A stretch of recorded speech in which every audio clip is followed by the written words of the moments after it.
Selamat datang di Taji Api, selamat datang di rumah kita. Halo, Assalamualaikum warahmatullahi wabarakatuh. Rekan Sohobi, saudara-saudara Taji Api, di mana saja kawan-kawan berada dan saudara-saudara berada. Semoga selalu dalam keadaan sehat dan semoga selalu dalam keadaan sejahtera. Ayam yang ada di belakang kita, pada video kita yang kemarin sudah kita review, bahwasanya ayam ini sudah mulai pulih dan sudah mulai sembuh dari penyakit kolera, yang mana untungnya cepat kita ketahui dan kita deteksi, sehingga cepat juga kita lakukan pengobatan dan cepat juga kita lakukan penanganan terhadap kandang. Karena seperti yang kita ketahui, penyakit ini atau umumnya penyakit pada ayam, sistem penularannya sangat cepat sekali. Tetapi dengan mengantisipasi lebih awal, kita bisa lakukan pengobatan lebih cepat dan mengantisipasi penularan juga menjadi lebih efektif.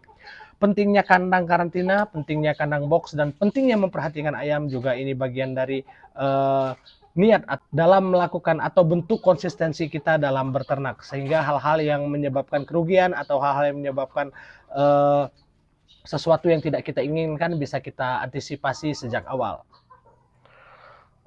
Pada video kita yang kemarin kita sudah membahas tentang ayam yang terserang penyakit kolera dan kita rawat intensif di kandang box, yaitu ayam yang ini ya. Dan kita sudah bercerita selain fungsinya untuk melakukan rawatan intensif, juga kandang box ini bisa kita manfaatkan untuk merawat ayam yang sakit sebagai kandang karantina. Nah, kita akan melihat ayam yang sudah pulih dari penyakit koleranya dan kita coba buka. Kita lihat apakah ayamnya memang kembali aktif seperti biasa. Jadi kita bisa melihat ayamnya dan bisa kita jemur ayamnya karena ayamnya memang sudah fit ya, sudah baik. Jadi kita coba melakukan penjemuran dengan sistem diumbar, tidak dijemur di dalam kurungan. Kita biarkan ayamnya bergerak dan kita manfaatkan sinar matahari pagi ini agar ayamnya selalu hangat dan selalu sehat. Kita lihat nanti bagaimana ayamnya menikmati dan kita akan tetap ngobrol tentang penyakit kolera pada ayam. Ini dia ayamnya sudah keluar. Kita bisa melihat ayamnya sudah mulai lincah. Ayamnya sudah aktif bergerak. Kalau kemarin ayamnya tidak mau bergerak sama sekali, ayamnya hanya diam saja ya. Tidak ada pergerakan sama sekali, bagian jengger membiru, kotorannya juga berwarna hijau dan bercak putih. Selain itu ayamnya benar-benar otomatis tidak mau berkokok seperti biasanya. Dan sudah hampir rawatan 10 hari ayamnya ini baru kita lepas setelah kita lihat perkembangannya memang jauh lebih sehat dan jauh lebih baik.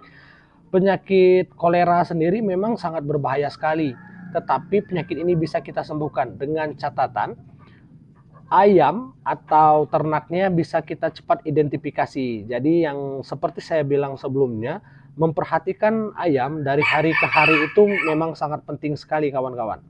Karena apa? Karena kami sendiri di Taji Api bisa mengidentifikasi penyakitnya ini karena kami perhatikan, kami lihat aktivitas dari ayamnya jauh tidak seaktif biasanya. Bagian jengger terlihat membiru, terus ayamnya tidak memiliki nafsu makan. Ini waktu proses perawatan kami lolohkan makanannya ya, dan kami lolohkan juga obatnya.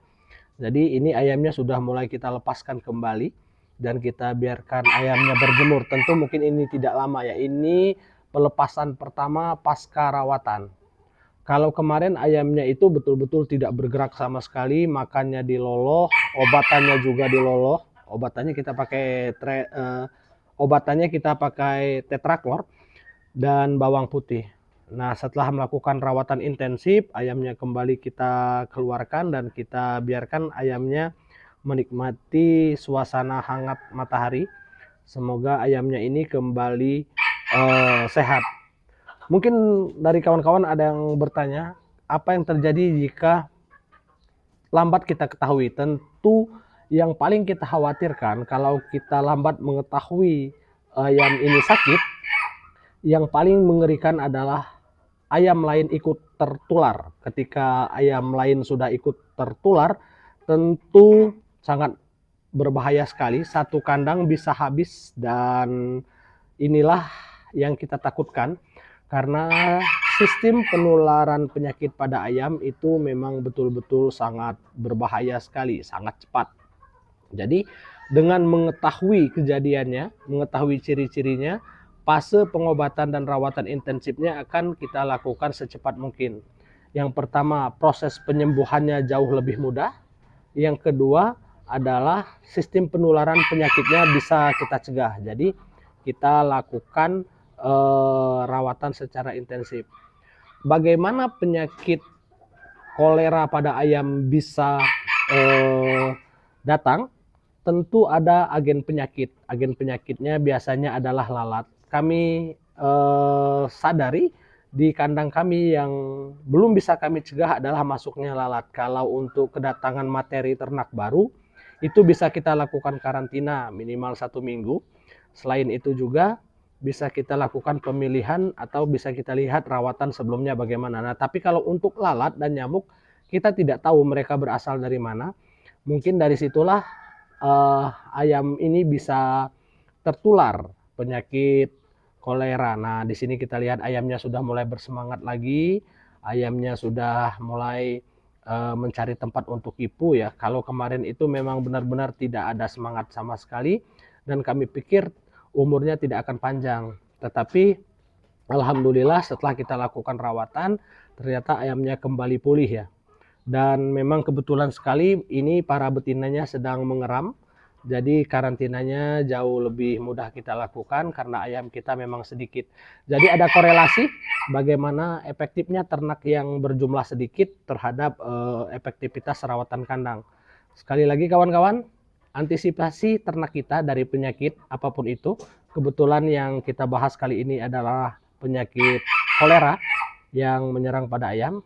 Sehingga dengan mengantisipasi lebih cepat dan lebih awal, kita bisa mencegah terjadinya penularan dan ayam yang terserang penyakit juga akan lebih mudah kita obati. Jadi ayamnya kita biarkan dulu di luar kandang, dan untuk kondisi di bawah kandang yang mana ada kotorannya kita sudah melakukan pembersihan dengan antiseptik dengan cairan E4 juga sehingga benar-benar steril.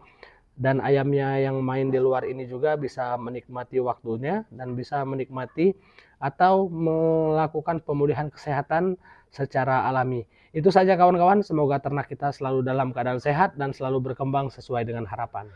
Itu saja kawan-kawan dan saudara-saudara Tajiapi. Semoga ini menjadi bermanfaat, berbagi pengalaman, berbagi pengetahuan sehingga kita bisa saling menambah khasanah tentang rawatan ayam. Baik itu ayam hobi ataupun ayam konsumsi, ternakan yang seperti itu menjadi pengetahuan untuk kita semua. Salam untuk keluarga, salam hangat membara dari kami Tajiapi. Assalamualaikum warahmatullahi wabarakatuh.